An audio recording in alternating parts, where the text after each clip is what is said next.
Salut à tous, bienvenue sur la Voie du coureur. Aujourd'hui, on va démystifier un sujet qui passionne et le plus souvent embrouille les coureurs, les chaussures de course à pied.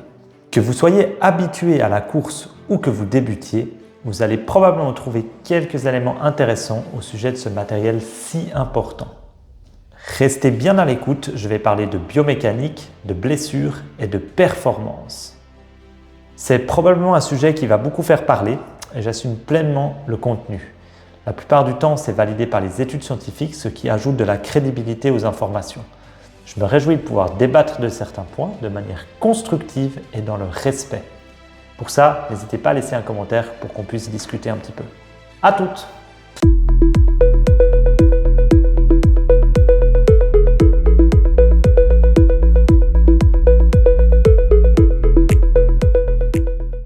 On entend souvent des promesses extraordinaires sur le pouvoir des chaussures pour corriger sa biomécanique, prévenir les blessures ou booster les performances.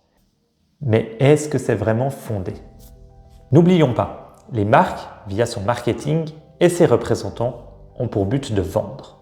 Ils sont prêts à tout, de manière légale, pour parvenir à ce but.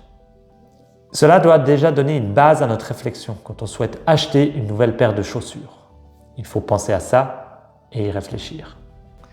Dans cette vidéo, je vais confronter ce que disent les marques et ce que disent les études scientifiques. Examiner aussi deux cas typiques qu'on rencontre et quelques conseils sur comment négocier votre futur achat dans un raisonnement critique avec les dernières données probantes. Vous avez sûrement déjà entendu qu'une chaussure peut transformer votre course, mais qu'en est-il réellement de la science derrière ces affirmations? En fait, c'est simple.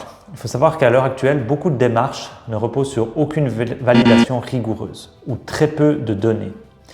On se retrouve souvent avec des informations infondées qui entretiennent toutes les fausses croyances qu'on voit en course à pied. Je ne sais pas pour vous, mais combien de fois on entend « Je débute la course à pied, alors on m'a conseillé ces chaussures amorties qui vont me protéger des chocs » ou « J'ai des problèmes de genoux, il me faut donc un maximum d'amortis et de drops ». Il y a aussi le fait d'être âgé. Il faut de la rigidité dans la chaussure pour protéger une personne âgée. Et un dernier pour la route. Mon pied s'écrase en dedans. Je dois avoir une chaussure qui corrige ceci. On se retrouve donc à acheter uniquement ou vendre, cela dépend de quel côté on se met, des chaussures maximalistes, des chaussures technologiques, des chaussures dernier cri avec les dernières innovations. Et en fait, il faut savoir qu'il n'existe pas que ceci sur le marché. C'est bien là mon problème. Je n'ai rien contre les chaussures Next Generation ou les chaussures amorties et moelleuses, mais je trouve dommage de ne proposer aux coureurs qu'une palette de ce qui existe vraiment sur le marché et puis en fait de ce fait d'entretenir des mythes dans le domaine de la course à pied. En plus, à la fin, je te donne 2-3 petits tips si tu veux changer de godasse, alors écoute bien. Il est important de comprendre que chaque coureur a sa propre biomécanique. Une chaussure ne peut pas s'adapter à tout le monde comme par magie. On a autant de coureurs qu'il existe de biomécanique de course. Quand on discute de biomécanique, la démarche actuelle dans les magasins, les commerces, tout ce qu'on veut, c'est la suivante. Vous entrez, on vous fait courir sur un tapis. On analyse des paramètres posturaux et la pose de vos pieds au sol. On regarde en gros votre biomécanique. Et là, tadam!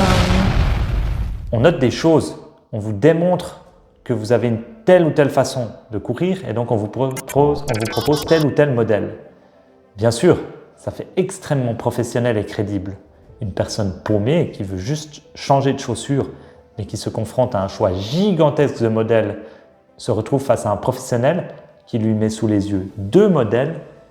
Il y aura forcément un des deux qui sera bien, donc la validation est faite. Et on a l'impression d'avoir un service vraiment personnalisé. Le problème derrière ça, c'est qu'il n'y a aucun fondement validé. Au contraire, la science n'a pour l'heure pas réussi à corréler les défauts biomécaniques du corps humain à l'apparition de pathologies typiques en course à pied. On peut donc l'affirmer, votre attaque de pied au sol, votre affaissement de l'arche interne, la position de vos genoux ou de vos hanches ne prédisent en aucun cas si vous allez vous blesser ou non. À quoi donc faire toute cette analyse? Ça se questionne. On sait néanmoins une chose. Plus on augmente l'interface entre le pied et le sol, l'amorti, la rigidité, le drop, etc., plus on va tendre vers une foulée ayant un moins bon comportement de modération d'impact. En général, biomécaniquement, ça se traduit par une cadence assez basse, une grosse attaque du talon pour la plupart, beaucoup de bruit lorsque le pied frappe au sol, la vitesse de force d'impact au sol est très importante, pour ça je vous propose de regarder une de mes vidéos précédentes. On a une oscillation verticale du corps qui est très importante aussi, un temps de contact du pied au sol qui est élevé. Bref, autant de paramètres qui ajoutent beaucoup de stress tissulaire sur le système. Ça, on le constate facilement cliniquement, sur tapis, mais on le constate également au travers d'une cinquantaine d'études faites sur le sujet. Oui, je vous ai parlé de biomécanique et on ne peut pas prédire l'apparition d'une blessure en fonction de sa biomécanique. Mais du coup, qu'en est-il des blessures exactement liées aux chaussures? Les blessures, justement, on y arrive. La question que tout le monde se pose, est-ce que les chaussures préviennent-elles les blessures ou en sont la cause? On aimerait vraiment une réponse très claire. À l'heure actuelle, elle l'est plus ou moins. C'est ni l'une ni l'autre. Une chaussure ne prévient pas les blessures et une chaussure ne blesse pas un coureur. Toutes les technologies des chaussures, elles ont pour beaucoup été inventées en ce sens, prévenir les blessures. Commercialement, au niveau du marketing, les publicités allaient beaucoup dans ce sens il y a quelques années. Bon, les marques, elles ont vite arrêté de faire ça parce qu'il y a eu 2-3 petits problèmes de procès et du coup, ils ont déboursé beaucoup d'argent pour ça. Donc, à l'heure actuelle, on n'a aucune preuve sur la prévention des blessures par rapport aux technologies des chaussures. Une chaussure antipronatrice ne va pas protéger un pied pronateur. D'ailleurs, elle va empêcher la pronation forcée du pied liée à la chaussure, mais le pied va toujours être pronateur à l'intérieur de la chaussure. Le drop ne va pas protéger un attaqueur talon, de même que l'amorti ne va pas décharger une articulation du genou, par exemple. Le problème face à ces fausses croyances, c'est qu'on fait souvent un lien de causalité entre une blessure et le nouvel achat d'une chaussure. C'est assez évident. La personne, elle avait des chaussures, tout allait bien, elle en achète des nouvelles et elle se blesse. C'est évident, c'est la chaussure qui pose problème. Les coquines. Si on s'intéresse un petit peu plus en détail à ce sujet, le problème, c'est pas tant la chaussure en soi, mais c'est l'adaptation du corps à cette nouvelle chaussure. En gros, si la transition entre l'ancienne paire et la nouvelle a été faite de manière trop rapide et que le corps n'est pas habitué à la dite nouvelle paire, il y a un risque de blessure. On dit souvent, le corps s'adapte dans la mesure où le stress appliqué n'est pas plus grand que ses capacités d'adaptation. La clinique du coureur en a fait son message promotionnel. Même si on a une paire puis qu'on achète exactement la même nouvelle paire, la chaussure, ça reste la même, mais elle est moins travaillée, elle est neuve, elle peut être un petit peu plus rigide et elle peut avoir des paramètres qui changent un petit peu.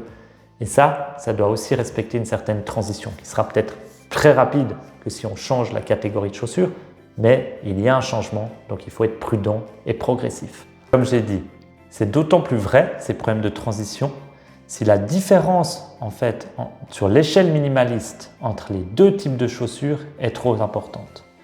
Cette échelle de l'indice minimaliste fera l'objet d'une future vidéo, information que vous pouvez déjà trouver sur le site de la clinique du coureur. C'est donc extrêmement important de connaître cette échelle et de savoir placer ses chaussures sur celle-ci.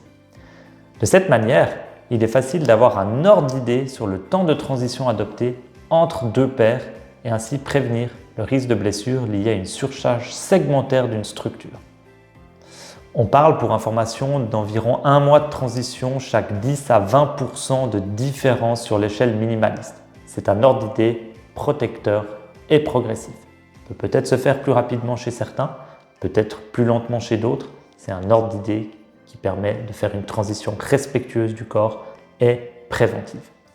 Maintenant, abordons le troisième point qui crée également des remous quand on parle de chaussures en course à pied, notamment les chaussures Next Generation. Vous savez, ce sont ces chaussures super légères avec une lame de carbone. Je crains que certains me prennent pour un sceptique des chaussures maximalistes. Détrompez-vous. Ce point, chaussures et performance, voit une tendance se dessiner au niveau des études faites à ce sujet. C'est une tendance et c'est super intéressant de le savoir. Puis comme c'est un sujet qui paye beaucoup, qui fait vendre et qui est facilement analysable, il y a beaucoup d'études. Je ne vais pas vous faire attendre plus longtemps, cette tendance est la suivante. Oui, les chaussures nouvelle génération, ces chaussures hautement technologiques, semblent améliorer la performance. Mais à quel point? La rigidité semblait prometteuse, puisqu'on réduirait le mouvement au niveau de l'avant-pied au détriment de la cheville, ce qui aurait un effet propulseur. C'est discutable et discuté. Au début, on nous a vendu des chaussures pouvant faire gagner 4% sur l'économie de course, d'où les Nike Vaporfly 4%. Cette étude, c'est celle-ci. Mais avec cette étude, il y a eu un léger biais. C'était une étude financée par Nike, faite par les chercheurs du Nike Research Lab pour vendre une nouvelle super chaussure. Je sais pas, vous prenez ce résultat un peu avec des pincettes? Je l'espère. Surtout qu'il y a peu de données sur le sujet à ce moment-là. Par la suite, plusieurs études validées par les pairs ont vu le jour. Globalement, plusieurs ont mis en avant l'effet sur l'économie de course. Je vous passe les lectures approfondies de celle-ci. L'économie de course se voit améliorer de 1 à 2%. C'est les conclusions de la plupart de ces études. C'est toujours ça d'économiser, mais on est loin des 4% promis. En 2020, Nike sort donc des chaussures qui font gagner tout le monde ou presque. Et ça se voit même sur les chronos. Donc on est à ce point. On a des nouvelles chaussures, on a beaucoup de records personnels. Ça fonctionne effectivement. Et quand ça fonctionne si bien, l'effet mental boule de neige se fait encore plus puissant. C'est l'effet placebo qu'il y a eu aussi sur ces chaussures qui n'est pas à négliger, mais qui est ok. Par contre, si on prend un peu de recul avec ceci, ce qui est toujours important, prenons un peu de recul quand on veut faire une conclusion, on remarque que la mise en marché de ces chaussures coïncide avec les années post-Covid également. Est-ce qu'on ne doit pas penser que beaucoup de personnes auraient battu leur RP même sans ces chaussures durant ces années où ils ont rongé leurs freins en compétition, ou durant ces années où ils se sont beaucoup reposés, ou tout simplement où ils se sont beaucoup entraînés? Bref, c'est peut-être une coïncidence, mais ça me rend quand même un petit peu perplexe. Ensuite, Nike l'a beaucoup mise en avant, la nouvelle lame de carbone, censée vous faire courir comme les lames de Pistorius avec un effet propulseur. Ça fait clairement vendeur, puis ça parle à tous. Le problème, c'est que les autres composés de ces chaussures n'ont pas été assez mis en avant. On avait une mousse nouvelle génération, la Peba ou Pebax, plus résiliente et compliante, qui permet d'avoir une chaussure extrêmement légère. Et ça, finalement, on ne l'a pas assez mis en avant. La science, elle est unanime avec ce sujet. Plus c'est léger, plus on s'économise en courant. C'est bien là la grande innovation de ces nouvelles chaussures. On a du carbone. Du carbone avait déjà été intégré dans plusieurs chaussures plusieurs années auparavant, sans grandes conséquences sur les performances. On n'a pas vraiment su que ça avait vu le jour. C'était des chaussures très lourdes, qui n'avaient pas la même technologie autour.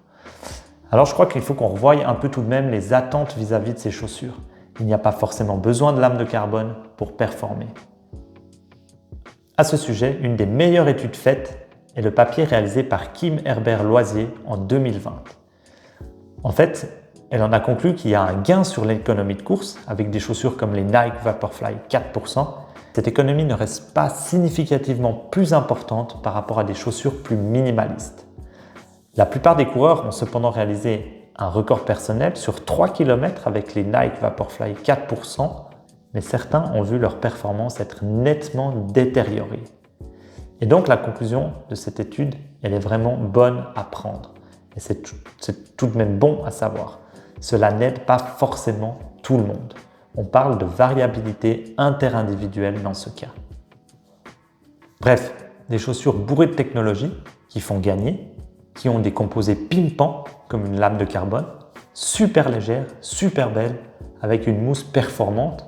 Ça fait très vendeur et les marques peuvent se permettre de mettre un prix à hauteur des attentes engendrées par ces chaussures. Problème notable, et il faut le souligner aussi, elles sont très fragiles, donc on conseille de les mettre uniquement pour les courses. Ça, c'est un autre débat, on pourra en reparler, je vous laisse me donner votre avis. Donc globalement, Oui, la technologie est super intéressante. Et si cela peut aider certaines personnes à atteindre leur but, tant mieux. Si un coureur peut se mettre à gagner un marathon parce qu'il lui manque quelques secondes pour lui parvenir, voire quelques minutes, tant mieux, c'est bien. Mais il est bon de reconsidérer le message et de savoir la vérité quand on investit dans un tel matériel. Après, comme ça, libre à chacun, en toute connaissance de cause, d'acheter ses super chaussures, mais de manière non biaisée et autonome. Bon, vous risquez de me dire super et c'est génial, on est encore plus paumé.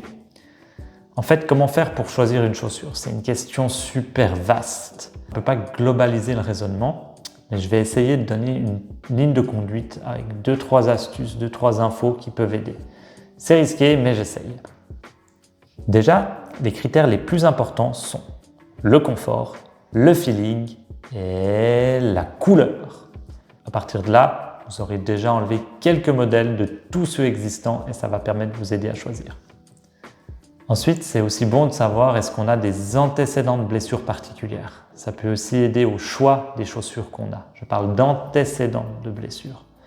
Si on a subi des graves problèmes au pied ou à la cheville, c'est possible que nos pieds soient moins tolérants au stress mécanique, à l'effort, à la charge, et qu'ils aient moins de capacité d'adaptation. Dans ce cas, un peu de protection, ça sera pas mal. Pour vous, ça tombe bien, il y a presque ça sur le marché. Ensuite, il y a lieu de savoir vos habitudes de chaussage au quotidien. Êtes-vous toujours en chaussures amorties, fermées, rigides, et ça depuis de nombreuses années, ou régulièrement pieds nus ou en minimaliste? Ça permet déjà de savoir le bagage de vos pieds en termes de tolérance au stress mécanique. À ce moment-là, vous avez le choix d'opter pour des grosses chaussures ou des chaussures plus minimalistes selon vos convictions et vos envies. Il est ensuite intéressant de connaître vos chaussures précédentes sur l'échelle de l'indice minimaliste si vous changez de chaussures. Ça vous donnera une idée du temps de transition à effectuer pour s'habituer pleinement à votre nouvel achat. Et en fait, ça permet de savoir si vous avez l'énergie et la patience de prendre ce temps ou non. Tout ça dans un but protecteur sur la prévention des blessures. Si vous débutez, tout est possible, autant que vous le fassiez de manière progressive, quelles que soient vos chaussures. La progressivité, c'est la base de la quantification du stress mécanique et de la prévention des blessures. Vous pourrez probablement charger un peu plus rapidement en chaussures maximalistes en débutant si on est habitué au maximaliste. Et comme on est tous des pieds souvent déconditionnés, on est tous habitués au maximaliste, on est presque tous dans ce cas-là. Par contre, en minimaliste, il faudra être pour le moment plus prudent, puisque la plupart des pieds ne sont plus habitués à subir des contraintes avec peu d'interférences entre le pied et le sol. En gros, c'est faisable de débuter directement en minimaliste. C'est même bien pour adopter un bon comportement de modération d'impact. Mais il faut y aller très progressivement et surtout avoir une écoute corporelle qui est très importante. Enfin, il y a lieu de savoir si vous souhaitez améliorer vos performances avec des objectifs précis. Vous pourrez ainsi sélectionner encore plus de chaussures vouées à la performance. Les critères numéro 1 pour la performance, c'est le poids, c'est de regarder les mousses qui sont utilisées et éventuellement une lame de carbone. Donc, en résumé, ce qu'il faut retenir pour l'achat d'une chaussure, c'est surtout le confort, la couleur, bah oui, ça doit plaire, les habitudes qu'on a, les antécédents de blessures qu'on a pu avoir, la motivation et le temps à disposition pour éventuellement effectuer une transition entre différentes chaussures et les objectifs qu'on a pour aller courir avec ces chaussures. Avec ces quelques points, et il y en a encore probablement beaucoup d'autres pour certains d'entre nous, on peut déjà construire un raisonnement d'achat non biaisé qui laisse place à du choix. Certes, ça aide moins que de nous imposer une ou deux paires sous les yeux en fonction de comment on court, mais ça se fait via des croyances infondées, ça. Et au moins, on acquiert une paire selon ce qu'on a vraiment besoin et ce qu'on a envie au prix qu'on est prêt à mettre.